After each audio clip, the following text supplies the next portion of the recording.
जो डर गया वो मर गया।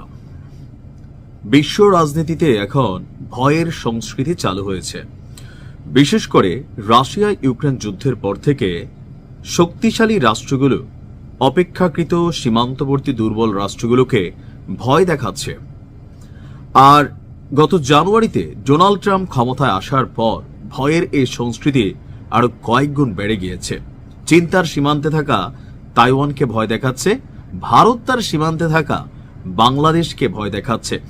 বিশেষ করে ভারতের বিজেপির বর্তমান ক্ষমতাসীন এই সরকারের বেশ কিছু মন্ত্রী বিভিন্ন সময়ে বাংলাদেশে এই করবে, বাংলাদেশে মিসাইল মেরে দেবে, বাংলাদেশে সেনাবাহিনী পাঠাবে, মানে মন যা চায় তাই বলছে। আর যখন বাংলাদেশের পক্ষ থেকে মাঝে মাঝে দুই একটা শব্দ বোমা নিক্ষেপ করা হয়, পুরো ভারতে আগুন লেগে যায়। তবে এবার বাংলাদেশকে কিছুটা ভয় দেখানোর চেষ্টা করছে বলে আপনার গণমাধ্যমের বিশ্লেষণ বলছে, বা আমিও মনে করি।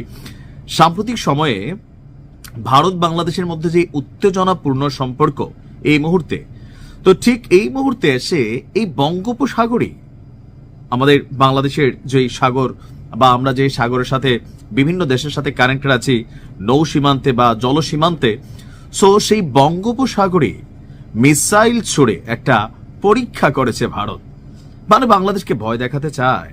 আচ্ছা, ঘটনা কি চলুন দেখি। বঙ্গোপসাগরে পারমাণবিক সক্ষমতার এক বিশাল প্রদর্শনী হিসাবে পারমাণবিক সক্ষম সাবমেরিন থেকে একটি মধ্যম পাল্লার ব্যালিস্টিক ক্ষেপণাস্ত্রের পরীক্ষা চালিয়েছে ভারত। দেশটির গণমাধ্যম এনডিটিভি এই তথ্য জানিয়ে বলছে যে গেল 24শে ডিসেম্বর বঙ্গোপসাগরে পারমাণবিক শক্তিচালিত সাবমেরিন আইএনএস অরিঘাট থেকে K4 নামক ক্ষেপণাস্ত্রের পরীক্ষামূলক উৎক্ষেপণ করা হয়েছে।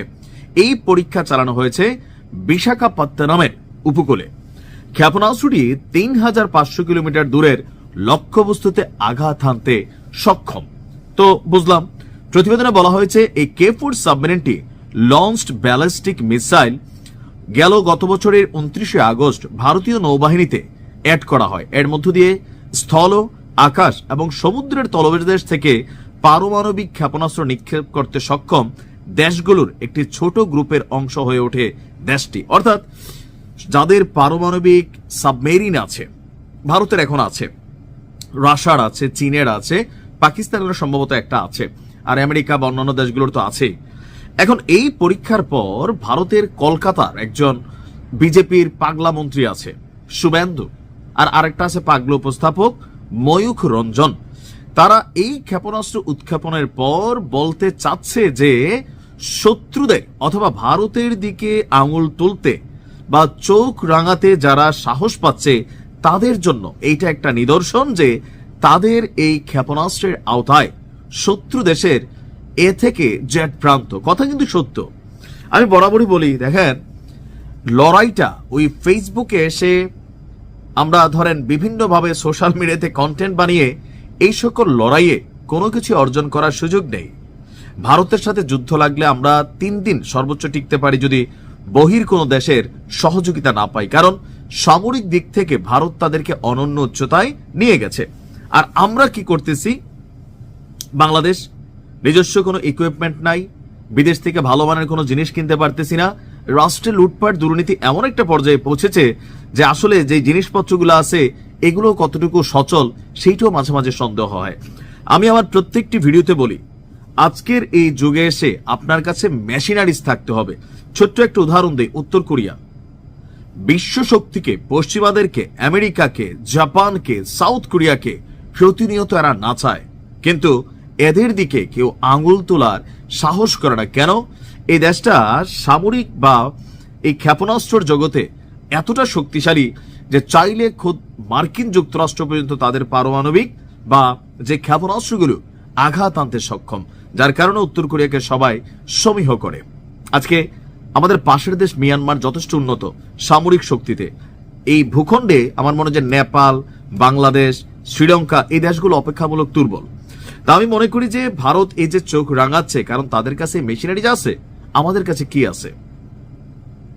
নাই তো সমস্যা নাই, তৈরি করেন, কিনেন, বানান, প্রযুক্তি খাতে বিনিয়োগ করেন। আজকের দিনে ফিলিস্তিনের জন্য সারা পৃথিবী দোয়া করেও কোন রকম কিচ্ছু হয় না ভাই। দিন শেষে ইসরায়েলের জয় হয়েছে, কেন? তাদের কাছে প্রযুক্তি আছে। আমরা মুসলমানরা বিভিন্ন সময়ে প্রযুক্তির দিকে ধাবিত না হইয়া মানে শুধু কথাবার্তার মধ্যে খালি বিভিন্ন ধরনের বক্তব্য বা জ্বালাময় স্লোগান, জিহাদের ডাক। ভাই জিহাদ তুই কি দিয়া করবি? তোর কাছে কি আছে? বাট সীমান্ত পার হওয়ার আগে তো উড়াই দিবে। মেশিনারিজ দরকার, জ্ঞান, শিক্ষা, প্রযুক্তি এস্টাবলিশড করা দরকার। আফগানিস্তানকে দেখেন, ক্ষমতায় আসার পর তারা পারমাণবিকতা, তারপর হচ্ছে বিভিন্নভাবে নিজেদের সক্ষমতা অর্জন করতেছে, যেন তাদের দিকে কেউ চোখ তুললে ভবিষ্যতে জবাব দিতে পারে। আজকের দিনে তুরস্ককে দেখেন, আজকের দিনে ইরানকে দেখেন, কিভাবে তারা শক্তিশালী হয়ে গেছে। সো বাংলাদেশের উচিত সামরিক খাতে বিপুল পরিমাণ বিনিয়োগ করা, সামরিক খাতে সরকারি ভর্তুকি তৈরি করা, আর যদি রাষ্ট্রের টাকায় সংকুলন না হয়, সারা পৃথিবীতে ছড়িয়ে ছিটিয়ে থাকা বাংলাদেশের মানুষদেরকে, যারা প্রবাসী আছি, তাদের কাছে সরকারের উচিত সাহায্য চাওয়া। আমি বিশ্বাস করি আমার মতন সবাই দুই হাত খোলে রাষ্ট্রকে শক্তিশালী করতে, নিরাপত্তার জায়গাটাকে আরো স্মুথ করতে প্রবাসীরা দুই হাত খুলে টাকা দেবে। আজকের দিনে মেশিনের বিকল্প নাই। আপনি যতই জিহাদ টিহাদ করেন ভাই, যতই আল্লাহ রাসূল ডাকেন, ভগবান ডাকেন, ঈশ্বর ডাকেন, সামনে থাকা মেশিন গানের একটা বুলেট, আপনার হাতে থাকা লাঠি আপনাকে উড়াই নিয়ে যাবে। মেশিন থাকতে হবে। আমি মনে করি সরকার যারাই আসবেন আগামীতে এই জায়গাটাতে শক্তভাবে অবস্থান নেওয়া দরকার, যেন শত্রুরা মনে করে তারা 10টা মারলে আমরা একটা হলো রিটার্ন করতে পারবো। এতটুকু ক্যাপাবিলিটি থাকা দরকার। ভালো থাকুন। আসসালামু আলাইকুম।